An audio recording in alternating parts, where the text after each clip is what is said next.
Իրականում այսօր մի փոքր գրառում եմ արել։ Մի քանի օր առաջ Նիկոլին ազգային ժողով մի հատ մեծ գիտական վերլուծություն տվեցի։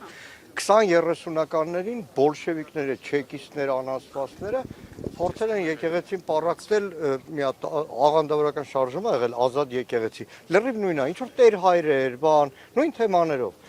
Չեն հաջողել, ամբողջ Կովկասով են փորձել հաջողել։ Անաստվածներ ամսագիր են տպել, թերթ են տպել, ամեն ինչը փորձել են արել, ոնց որ հիմա Տեր Արամներ, Դանիել Իվանեսյանները, այդ Դանոսը քնչական հասցնողներ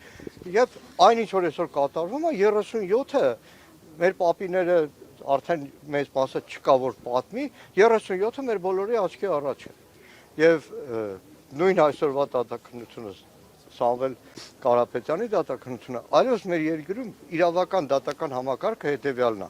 Դատավորի անունը հնչում է, բոլորը գիտեն։ Օրինակ Դանիելյան Արմենին, որ խնդրում էին ԿՊ-ին, ասում էին տարեք վճռաբեք, որ կալանքի էլ որոշում չկայացնի։ Բոլորը գիտեն, Դանիելյան Արմենը անունը կա, նշանակում է կալանքը կա։ Չեմ ուզում դեպքերից տասված, որ սխալված լինեմ, բայց Տոլմազյան անունը հնչում է, բոլորը գիտեն արդեն։ Բոլորը գիտեն, եւ բայց ամենաահավորը այն տուն պահող բոլոր անաստվածները, քննիչ, այն դիմակ հակած ԱԱԾ-ականները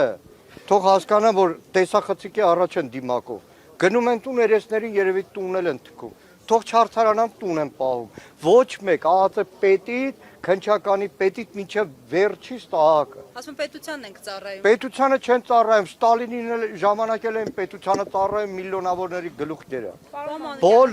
Բոլորը։ Եվ այսօր մեկ էլ տեսնում ես փորձ արվում։ Այդ ծառայամիտները որոշ դեպքերում փորձում են չկմեղանալ, փաստաբան են դառնում, արդարություն են փորձում պաշտպանել։ Այսինքն հարցը հասնում է միտեղ, որ փաստաբանը նստած է մի քանի ամիս առաջ դիմացի դադախազի աթոռին նստած նույն անարդարությունը գործում էր։ Եվ այս բոլոր տարիներին եղել են արդարություն, բայց այս ձևի ցինիկությունը հաստատ չի ներվելու։ Այդ պատի տակերով իրենք չեն քայլելու։ Չի ներել, դուք չեք ներելու, ես չեմ ներելու, իմ երեխեք չեն ներելու։ Ներելու համար ինչ քայլեր եք անում, Ջան, խորհրդարանական ընդդիմությունը մասնավորապես ինչ է անում այսօր առավոտյան տեղի ունեցած գործողություններից հետո, մասնավորապես նաև որ Արագածոտնի թեմի առաջնորդի եւ եւս երկու քահանաների տեղը մինչեւ այս պահը շարունակում է անհայտ մնալ եւ նաև պիտի մեջ բերեն պարոն Կարապետյանի խոսքը, որ ինքը ասել էր, եթե քաղաքական գործիչները չկարողանան պաշտպանել եկեղեցուն, իրենք իրենց ձևով են մասնակցում Հարգելի Մերի ջան, եկեք հիշենք Միքայել Սրբազանի ԱԱԾ-ն, որ փորձում էր մայրաթոռից դուրս հանել, այդ օրը վերհիշենք ու հարցնենք ընդդիմությունը ինչ անում։ Ես կյանքում չէի մտածի, որ որևէ Սրբազանի թիկնապահություն եմ անելու կամ Ծերնամարտի են բռնվելու մայրաթոռը պաշտպանելու համար, որտեղ գրքերում էի կարդացել, որ 1903-ին ցարական Ռուսաստանում վանքապատկան գույքերը բռնագրավելու համար հարձակվել են եկեղեցիների վրա, փառք Աստծո, որ դաշնակցական եմ, 1903-ին մեր դաշնակցականներն են պաշտպանել, շնորհակալ եմ։ Մանուկյան մի հարց տամ էլի, Փաշազադեի հայտարարությունը, որ եկեղեցուն ռևանշիստ էր անվանում, որ ասում էր այ իրենք են, որ խաղաղության գործընթացին են խանգարում, դուք այդ հայտարարությունը կապում եք այսօր տեղի ունեցած հոգևորականների։ Նայեք, Ալիևի հայրենակիցը պարբերաբար Հայաստանում իրականացնում է անօրինականություններ, ազգային արժեքների, գաղափարների վրա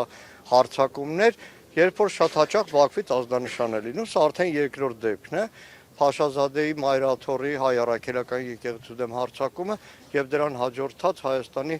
իրավապահ համակարգի Նիկոլի թելադրանքով իրավապահ արդեն մեղ կա ասել, Նիկոլի ստրուկների, Նիկոլի ծառաների թելադրանքով կատարվող գործողությունները։ Մի բան եմ ուզում ասեմ։ Իրավունք չունեմ քննիչ հանձնաժողովի ուսումնասիրությունները բարձր։ Այստեղ ոստիկաններ են կանգնած, որ վստահաբար իրենց երեխաներն են կնքված, պսակ են արել, շատ հաճախ այդ ոստիկանների հետ անցնող տարիներին բախում ենք ունեցել, իրանք էլ են ասել, որ տուն ենք պահում, բայց մի բան, որ արդեն դատախազություն հարցում եմ արել։ 44 օրյա պատերազմում առաջնագիծը լքած ոստիկանական ստորաբաժանումների, ոստիկանության զորքերի, ներքին զորքերի,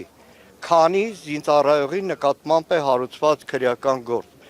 Շատ հաճախ միշտ գաղտնիք անում, լավ է իրավապահ համակարգի Նիկոլը ոնց ասում բռի մեջ պահում ու մեկ էլ հասկանում ես, որ 44 օրյա պատերազմում շատ հաճախ հարուցված քրեական գործերը օդում կախված մնալով դրանով Նիկոլ Փաշինյանը թոք որ ասում է, թոք է ծառայեցնում իրավապահ մարմիններին մինչև վերջ իրեն ծառայեցնեն։